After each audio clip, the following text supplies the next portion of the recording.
किसी को मारना बहुत मुश्किल है, हुक्म दे।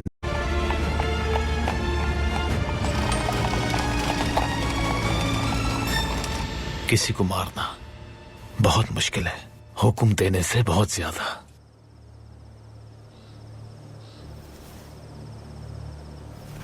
वजीर आला को मारकर तारीख रकम करेगा थियोडोर, या इजरायली रियासत कायम करके?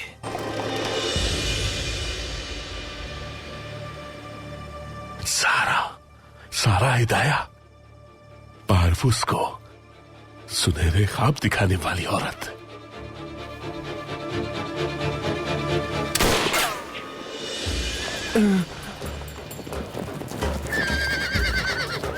हो उमर, बग्गी की जानिब से गोली की आवाज आई है।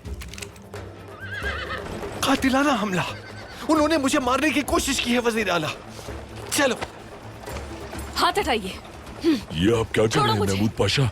खलील पाशा, सुल्तान मुअज्जम ने इसे हमारी जानों की हिफाजत के लिए साथ भेजा है। इस औरत को सामने करना जरूरी है ताकि वो इसे अच्छी तरह देख ले और हम पर हमला न करें।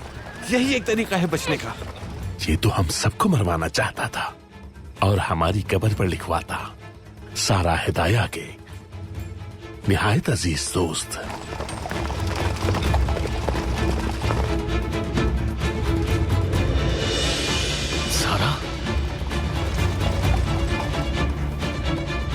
आपको अब किसका इंतजार है? बम से उड़ा दे उन्हें। सारा हिदाया पक्की में मौजूद है। अगर वो मर गई तो कल की सुबह नहीं देख सकेंगे।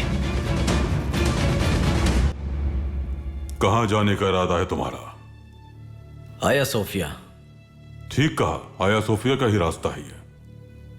लेकिन याद रखना, हर वो शख्स जो इस रास्ते पर हिलाल को उतारने की नियत से सलीब उठाए जा रहा है, ये रास्ता उसके लिए मौत बन जाएगा। आया सोफिया मुसलमानों की है। लेकिन ये पहले हमारी थी। तुम लोगों ने उस पर कब्जा किया है। उसे हासिल करके ही रहेंगे। यानी है ना तुम्हारा नाम? चारसी बाजार में जेवरात की दुकान है तुम्हारी। एक मर्तबा तुम रोते हुए हमारे पास आए थे। तुम्हारी दुकान लूट ली गई थी। इफलास का शिकार थे तुम। हमारे रहमो करम पर थे। रियासत ने तुम्हारी मदद की तो हालात बेहतर हुए। अब ये बेकार सा खंजर तुम अपने हाथ में लिए रियासत का कर्ज चुकाने आए हो। और तुम योर्गो का ऑफिस, जब तुम्हारी अहलिया शदीद बीमारी में मुब्तला थी, होने वाली औलाद के लिए फिक्रमंद थे तुम। हमने पाए तख्त के सबसे माहिर मुआलिज इस मकसद के लिए मुकर्रर करवाए। तुम्हें सेहतमंद औलाद नसीब हुई और तुम रियासत के कर्ज के साथ हमारे खून का बोझ भी अपने ऊपर लेना चाहते हो। और आप पादरी साहब, आया रोमन कलीसा के मेंबर हैं आप। कलीसा की दीवारें मखदूश थीं। आपने हमारे पास आकर कहा कि खुदावंद के वास्ते मदद करें। रियासत ने आपके उस कलीसा को असर नौ तामीर करवाया और आप यहां यह खंजर लेकर खुदावंद की खातिर हमें मारने आए हैं।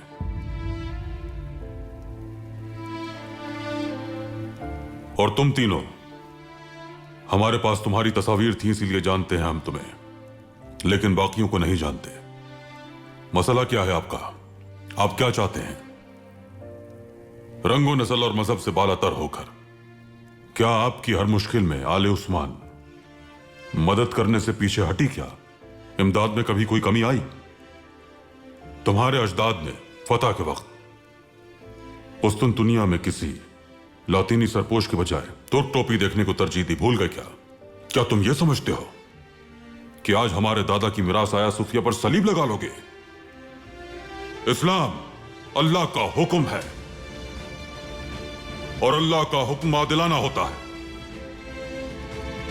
उसी अदल की बुनियाद पर कायम है उस्मानी।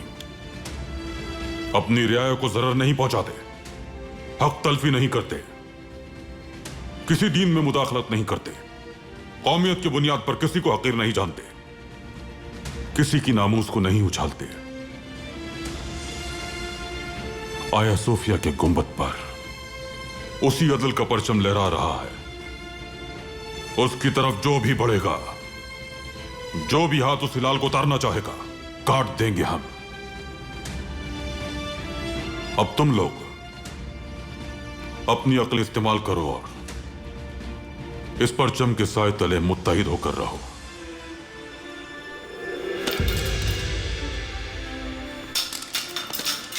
तुम सब लोगों को गिरफ्तार किया जाएगा ताकि जिन लोगों ने तुम्हें भेजा है उन्हें सजा दी जा सके। अगर तुम बता दो कि किसने भेजा है तुम्हें, तो तुम सबको आजाद कर दिया जाएगा। सिपाहियों,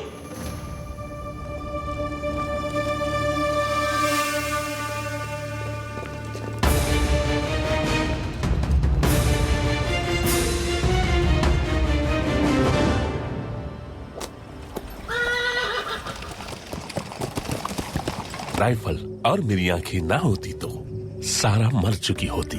अब्दुल हमीद को हमने कमजोर समझा, मगर हमेशा हमसे 2 कदम आगे था वो। तुम जाकर बम और सामान जमा करो, कोई सुराग पीछे मत छोड़ना। क्या हुआ?